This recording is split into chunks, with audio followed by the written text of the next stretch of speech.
Hello, everybody. Welcome. I think we are live now.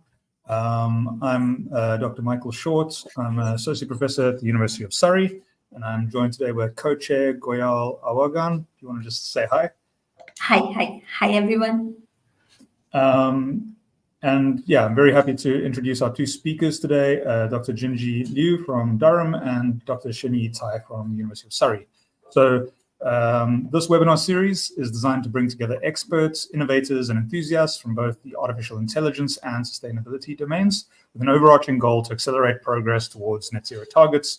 The series aims to engage and inform communities about the groundbreaking research and developments at the intersection of AI and sustainability.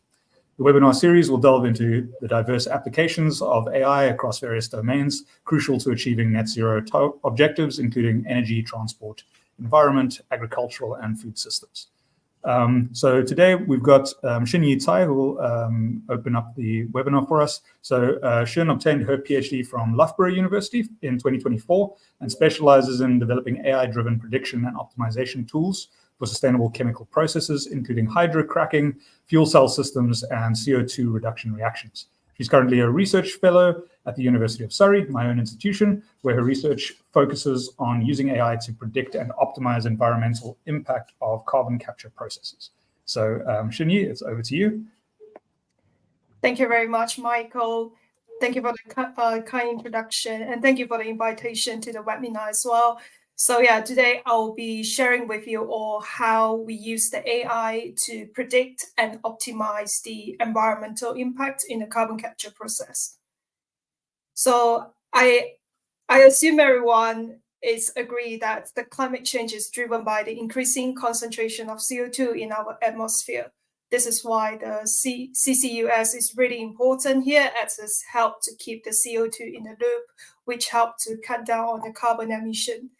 And among the CCUS technique, the carbon capture is the essential first step because it's played a critical role in capturing the CO2 from the flue gas that come from the energy sector and the industrial process. So among the carbon capture option, the MEA-based carbon capture unit is one of the most effective way. This is because it has high capturing efficiency. For example, only 30% of MEA solvent is required, and it's able to capture up to 90% of CO2 from the flue gas. And it has low cost, and most importantly, it has high technology readiness level. So by using the MEA-based carbon capture units, it's able to reduce the CO2 level from the atmosphere and eventually reduce the global warming potential as well. But at the same time, what about other environmental impact? For example, we have the MEA as a solvent, is one type of amine, and is actually the product from the ethylene oxide and the ammonia. And as we know that ammonia is a high carbon intensive process as it's come from the Haber-Bosch reaction. And just talk about the process itself, the MEA is very high volatile and it's vaporized very quickly when the temperature increase up to 120 degrees Celsius. That means when it's admitted to the environment, for example, into the water, it will cause a significant damage to the marine life, or even to the atmosphere, it will cause a damage to the human health as well. So, and then apart from that, the process of separating the MEA from the CO2 in the dissolver use a lot of energy as well, just to use it to recycle back to the system. So these two has been quite a challenging part in the carbon capture process. So a lot of research has been done to improve the overall efficiency and the energy use. For example, they have done the reactor sizing, heat integration, or even using different solvent. But because we are talking about the carbon capture process using MEA, which has a high technology readiness level, so we are more interested how we can changing the operating condition in order to minimize the environmental impact. So here we are studying how the operating condition could impact the environment. So before doing that, we would need to find a relationship how the operating condition impacts the environmental impact. So the most common way is using the physics-based simulation, for example, Aspen HYSYS, Aspen Plus, or GPROM. And because it's involved the environmental impacts here, that's why LCA model is used. And so, not going to be wrong, physics-based simulation is a great simulation tools in solving all the chemical engineering problem. But because it's one of the bottlenecks of this software is it's very time consuming. So we are talking about in the future, if we want to apply in the self-optimization, then the physics-based simulation software would not be very suitable. So the model that we are using here is the deep learning model. It is very efficient and it's able to resolve the relationship between inputs and output effectively. And again, the deep neural network, deep learning model is still a black box method. That's why we are using the SHARP here to review the underlying relationship between the model inputs and outputs. So here we are proposing to model, as you can see, the first and the second model, and both models work the same. So two models predict the environmental impact with the operating condition. So in general, the way that we get the data is from the Aspen HYSYS because we have the problem of getting the real process data. So here we are using the Aspen HYSYS as a data generation point. And yeah, so for the first model, basically we are using the Aspen HYSYS to generate the inventory data.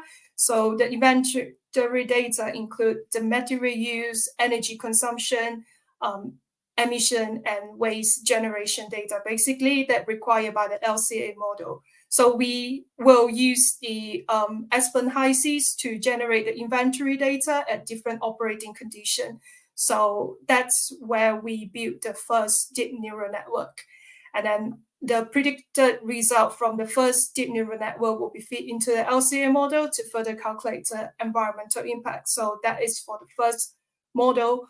So for the second model, it's more straightforward because it's only involved one deep neural network. So the way that we develop is we feed the data from the Aspen HYSYS directly to the LCA model to generate the environmental impact. So we will have the environmental impact and the operating condition, which work as the model output and input, directly fit into the deep neural network.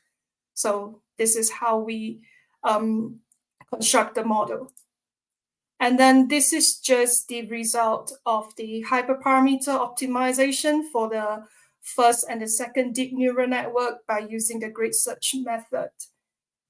And then here's come to the model validation result where we compare the inventory data between the Aspen HYSYS result and the deep neural network result. So in general, we have obtained a mean absolute error of 0.01. So in order to compare the first and the second model, we have to compare the environmental impact result. So here we have three categories. There are human health, ecosystem, and the resources damages. So we put these two together, we can see that very obvious here, the second model has lower error compared to the first model. So yeah, so we can say that second model is accurate because it has more mean absolute error. But at this point, I wouldn't jump into the conclusion saying that the second model is the best. It's because both models still involve the black box method. So we we have to further explain using the SHARP analysis to explain which model is the best. Just a small note. One of the reasons that we suspect model 1 has high error is because in the first model here, we have the 18 feature. So compared to 18 feature here and with 3 feature here, model 1 has higher error. This is where we suspect why first model has higher error than the second one. So here's come to how we explain the first and the second model. So for the first model, the way that we explain that is going backward. So initially we have the we are using the B-Swan plot to explain 3 outputs.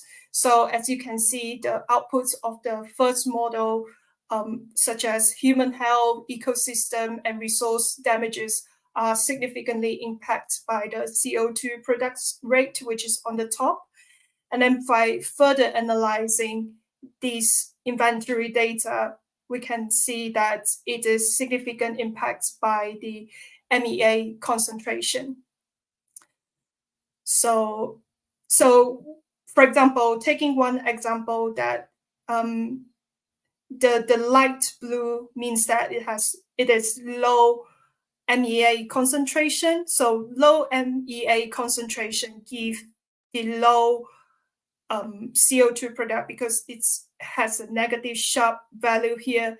And then by referring to this plot here, and low CO2 product means it has high human health damages. So this result is just the very preliminary result. So we will need to do more work to further verify the result. But the way that to analyze the sharp value is using this way.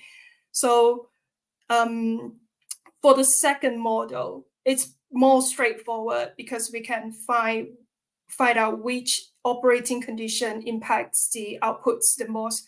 So based on the result, we can see that the human health, ecosystem, and the resources damages are significantly by the MEA concentration. And again, by taking one example, the light color of this point refer to the low MEA concentration, and then it has a positive value of the sharp. That means it has high human health damages. So yeah, so you can see very clear how these 2 models can explain each other's. So yeah, that's why that's come to the conclusion.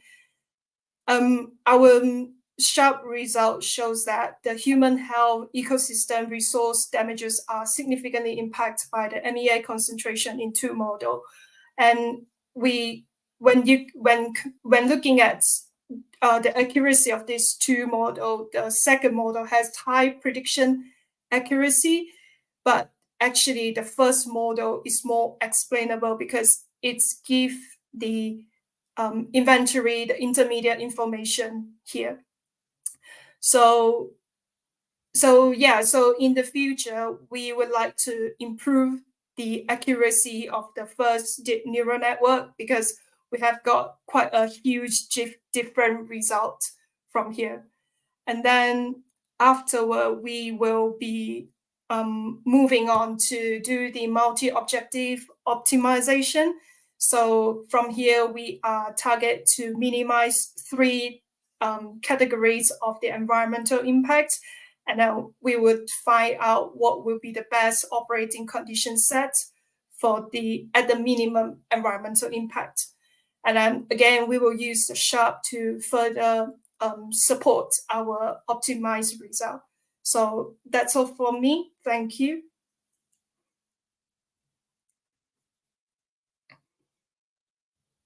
Thank you very much, Xin Yee.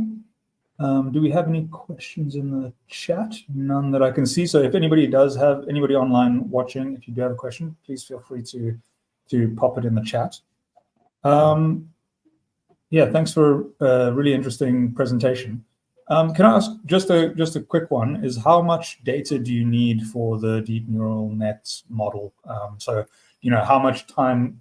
Basically, why I ask this question, I guess, is how much time are you saving by generating such models versus just running the simulator?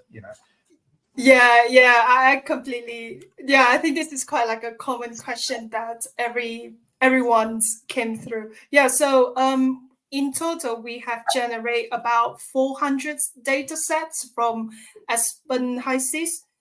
But that's a really interesting point here because from the first model, because we have 18 feature at the outputs of the deep neural network. So at this point, we can see very obvious that the first model doesn't achieve the really desired accuracy that we want compared to the second model, basically, because at the second model, we only have 3 feature, which is the 3 environmental impacts. So 400 sets of data is pretty much very sufficient for the second model. But for using the first model, we probably thinking one of the way that I'm thinking to improve the accuracy of the model is increasing the data sets. Yeah. Okay. Thanks. Okay. Thank you, Dr. Jinjie Tai, for the insightful presentation. I am a bit curious to know that you mentioned about the operating conditions. So, what are the particular operating conditions have you considered while framing for this framework, for this digital framework? Yeah.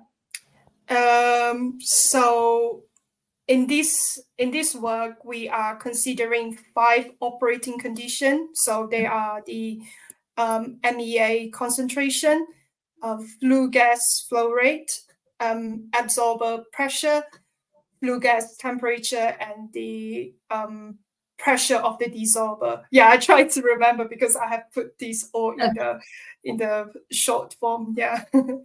Yeah. Because from the title, I just come to know that it's MEA. So I was just curious to know what are other operating conditions used. So that's what. Thank you.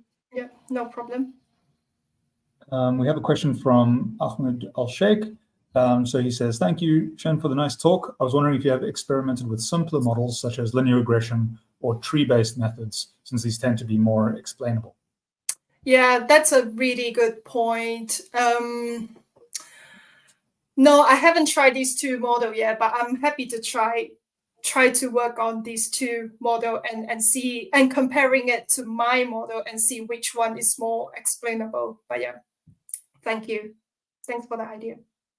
Great. And then can I ask, how did you generate the data for this input? I guess it's just some sort of Latin hypercube sampling or something like that.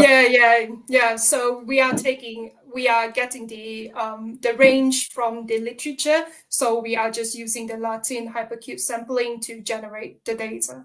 Yeah. Okay. And maybe I know that you haven't done the optimization bits yet, but can you maybe talk to us a little bit about what sort of approaches you're going to take and what the challenges of doing that over the space are? And maybe also just because I noticed that your outputs that you're looking at are not necessarily cost related, and so maybe you can just talk a little bit to those points, please.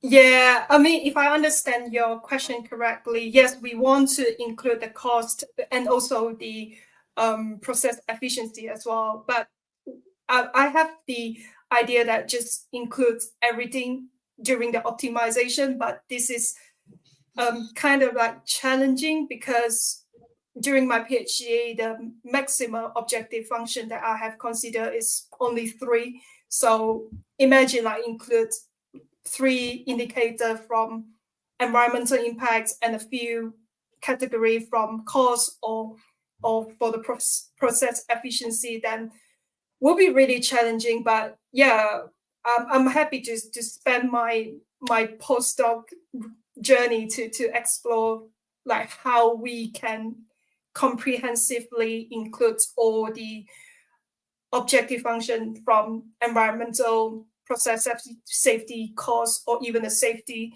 Yeah, will be very interesting to have a look of on this area. Yeah. Okay. What do you think the main challenges with doing the optimization of these types of models might be? The optimization itself. I think based on my experience in my PhD, I realized that the accuracy of the surrogate model, because we are developing the surrogate model using a deep learning model. So yeah, the accuracy is really important here. And also, one of the challenge that I faced before was when the model was too how to say the words again, when you train the model being too not accurate, but how to say I suddenly lost of the words. What was the words again? It's not like you haven't generated across the entire search space, or yeah, it's more like the prediction make it too accurate on the certain point, but it can't be too generalized on the different space. Overfit, I guess. Yeah, overfitting. Yeah. That's the word. Yeah. So yeah, when I had a problem before when the model is too overfitting. So when the result came out, it just not informed very much, if that makes sense. Yeah. So when the optimization result just come to the really a very different converge point where it can't really fully inform the whole decision, basically. Okay, yeah, because I can imagine that these types of models may have quite many local minima like this as well. Yeah. Okay, Xin, thank you. And one more thing is, can you just elaborate on the set of hyperparameters used? Hyperparameter. Yeah, means I just wanted to know that those are the hyperparameters chosen by some trial or some like you have mentioned, like the grid search method. Yeah. So I was a bit interested to know regarding the set of hyperparameters obtained. Okay, yeah. So initially we have put a different, for example, here we are. So initially I have put like a different layer, different dropout value, different neural numbers, different activation function, and even the epochs number as well, and learning rates, basically, just to put like a different set, and then just let the model run itself, and then they will come up with the final result, which one is the best. So you have chosen the best one. Yeah, by trial and error, you have chosen the best one. I'm using the grid search method to choose the best one. Okay. Yeah. Thank you. Thanks. I think that we don't have any further questions in the chat. So thanks a lot, Xin Yee. Really interesting talk. Thank you. And I think we'll move on to Dr. Jinjie Liu. Right, we've got Jinjie here. So let me just tell you a little bit about Jinjie. So Dr. Jinjie Liu is a postdoctoral research associate at Durham University, engaging in the projects such as the VPP Ward and Cheddar within the electrical power systems field. She holds a PhD in computer and information engineering from the Chinese University of Hong Kong, where her research focused on high-resolution carbon emission measurement in power systems. Dr. Liu specializes in integrating AI to advance sustainable energy solutions, continuously seeking innovative approaches to enhance grid efficiency and sustainability. So I'll hand over to Jinjie. Thanks for giving us a talk. Yes, thanks for the introduction. Good afternoon, everyone. I'm Jinjie Liu, and I'm now a postdoc at Durham University. Today, I'm honored to have an opportunity to present my recent work on AI-powered digital twins for virtual power plants, accelerating net zero smart grids. It is just a brief introduction, and we are following these steps to introduce my tasks and our results. To mitigate the effects of climate change, many nations have committed to achieving net zero emissions by 2050, with the energy sector playing a critical role in this transition. The electricity sector is one of the largest contributors to global carbon emissions, and decarbonizing the grid is essential to meet climate targets. And this means transitioning electricity grids to support net zero emissions, including adopting zero emission energy sources such as wind turbine, solar, or other renewable energies, and transforming grids to handle the increased electrification of sectors such as heat, transportation, and industry, and also shifting from centralized fossil fuel-based power generation to decentralized distributed energy resources. And however, intermittency of renewable energy sources poses a major challenges. We need to conduct advanced grid management technologies to balance supply and demand under these conditions. This will enable the shift to smarter grids, which will be disruptive but necessary, and it will rely on digital technologies to generate and analyze real-time data, which is critical for network operators to plan, optimize, and control increasing complex and decentralized energy systems. And for the virtual power plants, there are systems that aggregate the capacities of multiple DERs to operate as a single power producing and power trading entity. DERs encompass a wide range of energy technologies, including the renewable energy sources, energy storage systems, or combined heat and power, or demand response, and also electric vehicles. And they are a key part of smart grid infrastructure supporting the grid operation, including market participation, grid flexibility, ancillary services, and carbon reduction. And in our projects, we'd like to develop VPP, including 4 types of sources, including the small-scale wind turbines, for PV, and hydroelectric plants, and also battery storages. And a digital twin for the virtual power plants is a real-time virtual model that mirrors physical systems. And it is to integrate real-time data, simulations, and AI to mirror VPP behavior.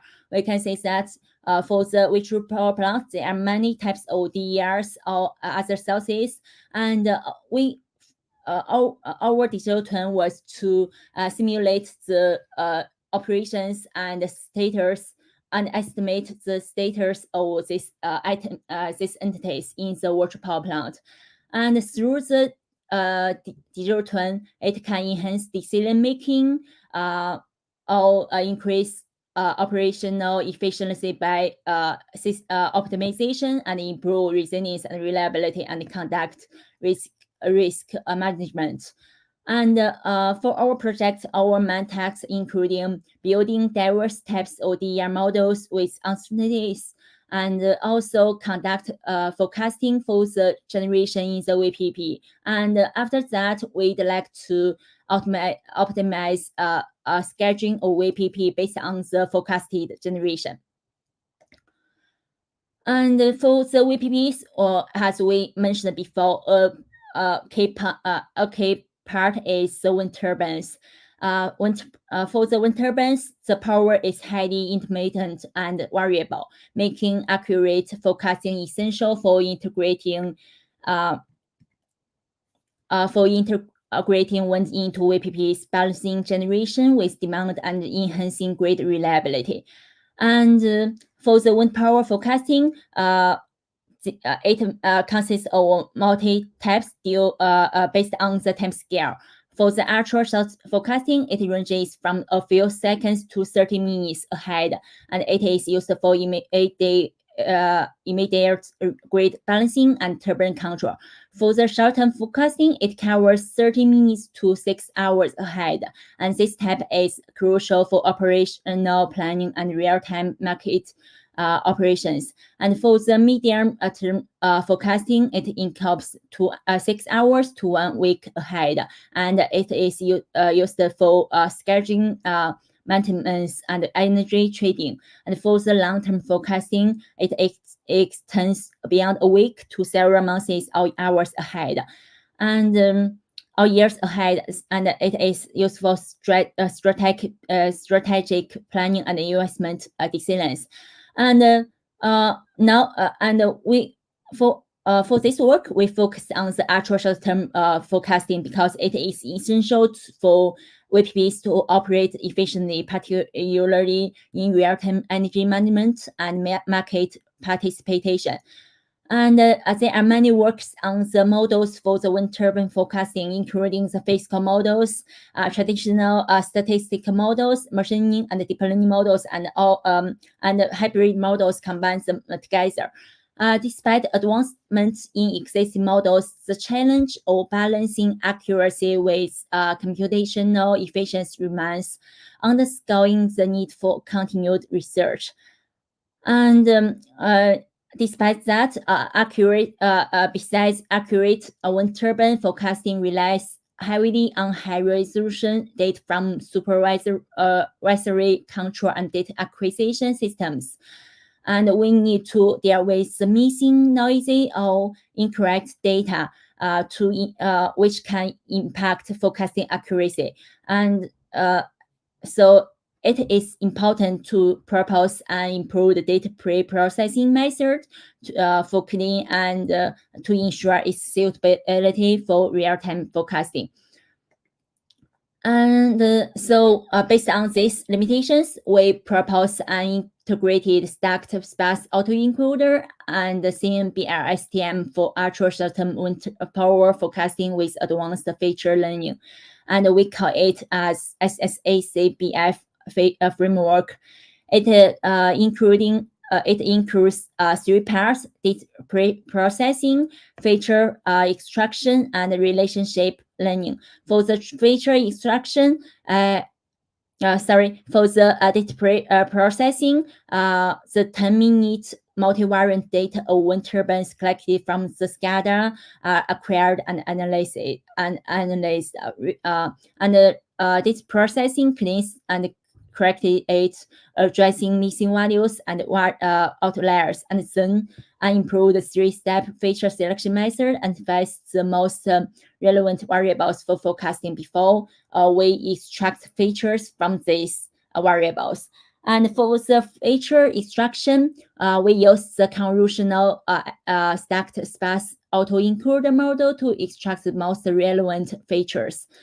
And then after we extract the import features, we use CNBR-STM model to conduct relation learning and output the prediction. And the dataset we used is collected from the Penmanshire wind farm, which is located in the Scottish borders. And it contains data from 2016 to May 2021 with 10 minutes intervals of scattered data and events data. And it includes data for 14 MM82 wind turbines, each with over 300 variables. And for our study, we first focused on the turbine 1 from 2017 to mid-2021. And our objective is to use the variables, time series of variables to conduct forecasting for the power. And for the set we collected, we can see in this figure there are multiple missing values or outliers. For missing values, we first remove the columns with over 10% missing values, and then we impute remaining missing values.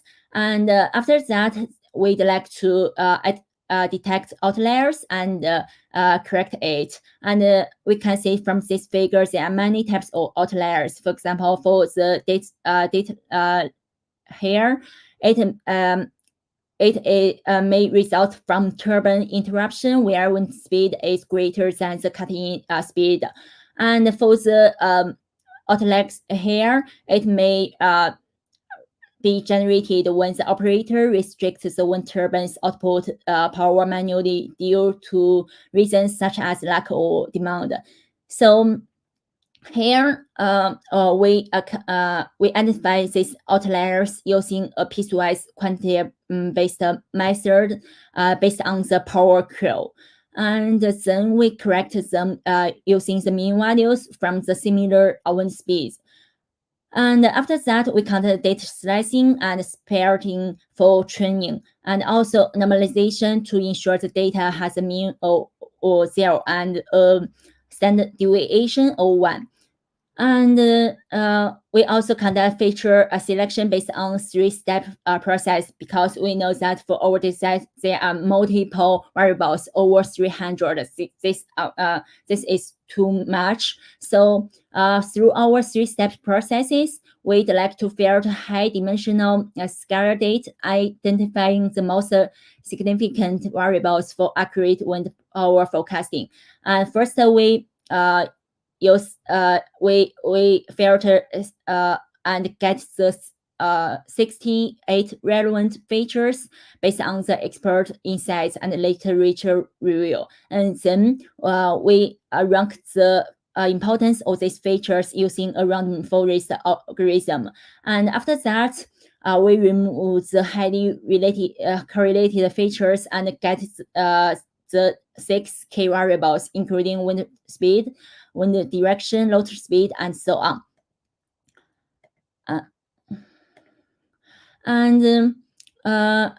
After the data processing, we use the stacked sparse autoencoder for feature extraction, capturing essential patterns and reducing the dimensionality of high-dimensional scatter data. And we can say that it consists of 3 stacked sparse autoencoders, each with an encoder and an decoder architecture. For the encoder, we apply convolutional layers combined with max pooling and drop out to reduce noise and compress the data into a lower dimensional space. And for the decoder, we reconstruct the original data dimensions using upscaling and convolution, ensuring that the key information is preserved while removing noise. And the Kullback-Leibler divergence is used to apply the sparsity penalty to help to enforce sparsity by inquiring only the most relevant neurons to activate. That's focusing on the most important features. And we use 3 metrics for evaluation, including the normalized mean observed error and normalized root mean squared error and the coefficient of determination. And we can say from this comparison, the results underscore the superior accuracy and efficiency of the proposed SSA-CBF framework. And it is especially notable in terms of prediction time efficiency, which enabling it as highly suitable for real-time forecasting applications where rapid response is crucial. Traditional models such as SVM suffer from extended training times due to the curse of dimensionality. And here we give 2 figures to show the predicted value compared to the true values. And we can say that our prediction can follow the fluctuations of the time series. And the distribution is also consistent with the actual distribution. And so that's my work. That's our current work for the wind power forecasting. And we know that for VPP, it not only includes wind turbine, but also other DERs. So our network maybe extend this model to forecast power generation for other distributed generators. And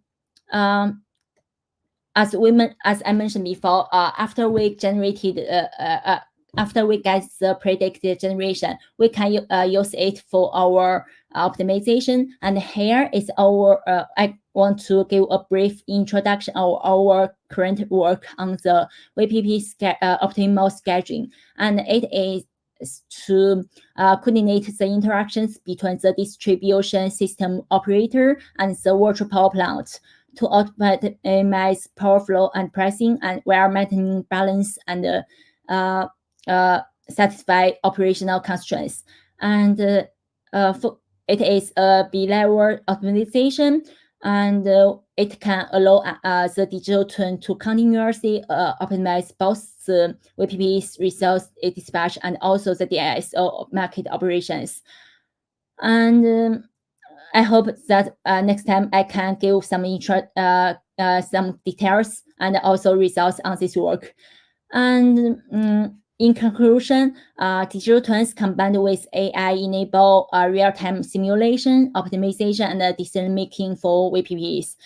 It will be integral in achieving a carbon neutral energy system.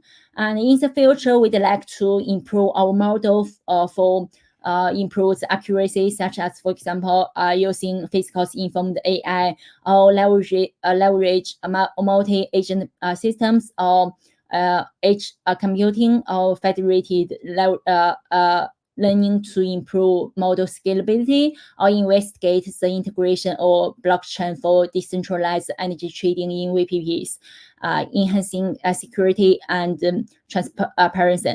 And after that, we'd like to release the developed code on GitHub. And so that's what I want to share today. I want to mention that this work was supported by the Engineering and Physical Science Research Council for the project Virtual Power Plant with Artificial Intelligence for Resilience and Decarbonization, that is VPP World.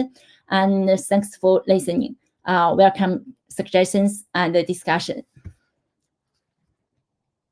Thank you, Jinjie. Really, really nice talk. Really enjoyed it. Very clear. Just a reminder to those listening online that if you'd like to pop any questions to the speaker, you're welcome to put them into the comments tab, and I'll ask them to Jinjie.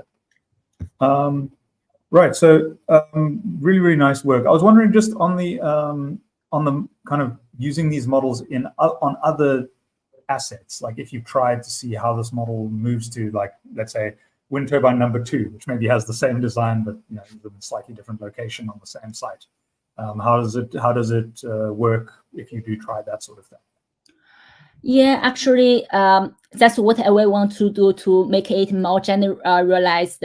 And actually, I think for the deep learning model, we know that it is based on the time series. And if we can collect data for that turbine, for example, the turbine 2 or other wind farms or other assets, then we can train the model using the new data, and then we can conduct a prediction or other optimization. That's what I want to do. But we also want to investigate a model that can be more can generalize to all these assets. That yeah, we will continue to work on that. Thanks. Goyal, do you have a question that you want to ask? Yeah. Thank you, Jinjie, for the nice presentation. Yeah, so I would like to ask that as you have used the sparse autoencoder along with the BiLSTM, CNN BiLSTM, yeah. Have you carried out the individual analysis first with the LSTM alone and autoencoders alone as well? You mean conduct the comparison with the individual STM or CNN model, right? Yeah. Yeah. Here I just give a very simple comparison here. That is the comparison of our model with the simple machine learning model, for example, SVM, and also deep learning models, that is a CN model and LSTM. And you know that because our model conducts some it consists of multiple steps, including data processing and also feature extraction. It can extract more features and also learn more from the time series, so it can get lower error and get greater or better accuracy. So yeah. Okay, that's good. And what about the size of the data? As you mentioned, you have taken the data for the turbine one from the Scottish power, so Scottish borders. So what was the exact size of the data you have used for this particular simulations work? Sorry, you mean the data type or? Data set means what was the means the quantity or the number of variables were shown like the six, but the size, how huge was the data set? For the data set, it covers the data for I think about 6 years, and Okay. there are over 300 variables. For example, for power or voltage or current or wind speed or temperatures. Okay. Thank you. Thanks. We have a question from Ahmed. Thanks for the nice talk. I want to ask about the metadata, for example, operator interventions, and is there a way to predict those actions? I think that's a great question, because we have similar issues in our project as well, where where the data has these anomalies that are a result of something that happened, which maybe you didn't have access to the reasons for. Actually, I think it's hard. If you can do that, this is a great improvement. You know that for the operator intervention, it depends on the market. For the wind turbines, if the market need the wind turbines to generate electricity, then you can transmit your electricity to the transmission line. But so if you want conduct predict these actions, I think this is actually the optimization problem. That is when you need to conduct these strategies or conduct these actions. Right, and maybe another related question there is kind of what is the the optimization problem in terms of your degrees of freedom in this problem, and what do you? So I mean, for example, where do you see this model being used? In what way? Sorry, you mean my model for optimization? Well, I guess what are the optimization variables in this problem? Like, what are you trying to optimize? Once you've got a good predictive model, what are you actually going to use that model to do? Okay. I'm a chemical engineer, so not really from the wind power side. It's okay. I think for the optimization, I think it is same for all areas, but for the specific optimization for wind power forecasting, we'd like to use the environmental data or the historical power data to predict the wind power. For example, here I mentioned that the variables may include the wind speed or temperature or the historical wind power. All this can impact the future wind power. So the variables I mentioned before is the input, and the output is the wind power. But I guess my question really is, what is the decision variable in that? Decision variable. I think for the forecasting question, it is not related to decision, but Yeah, for but for my point is really, once you've got the model, how do you use it to make decisions? Is kind of like okay. So here is a picture about the optimization, and you know that once you get the forecasted generation here, you can optimize the scheduling strategies in within the VPP. For example, in this time, how much electricity where should PV or should wind turbine give? How much the storage? What's the strategies for the energy storages? So that's what we want to do for the VPP optimization. But this need to satisfy the constraints, that is the power demand and supply balance constraints. And for the demand and also generation, they are predicted from our forecasting model. Okay, yeah, that makes sense. Maybe just another question is, can you use these models for predictive maintenance? Maintenance? Oh, I think for this deep learning model, you can use this structure to conduct some predictions such as maintenance, but you need to collect the data, for example, the event data or maintenance data or that. So we can have a try. And for this data set, I think it also consists of some data for the maintenance. I don't know. Maybe this structure is effective. Maybe the accuracy is not good. Thanks.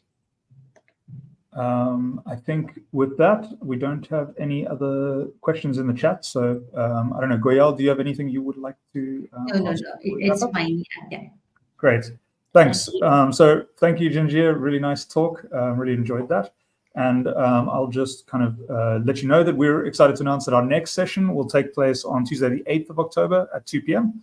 In this session, we'll have Dr. Eric Sperandio Nascimento from the University of Surrey, who will present on advancing clean energy generation and adoption through novel sustainable AI techniques. And he will also, I think, be talking quite a lot about different forecasting techniques. I know that he uses some LSTMs and these sorts of things, so probably theme. Additionally, I'd just also like to let you know that on behalf of the UKRI AI for Net Zero program, we would like to highlight a conference we are hosting. So this conference will take place from the 16th to the 19th of December 2024. And it's entitled AI for Net Zero, Accelerating the Net Zero Transition with AI. The University of Exeter will host the 4-day event, bringing together leading experts and high-profile speakers to discuss how AI can drive meaningful progress towards achieving net zero by 2050. And so I will be there. I think Ahmed will be there. Basically, all of the project leaders in the AI for Net Zero group will be there. I think, Jinjie, are you planning to be there? Yeah.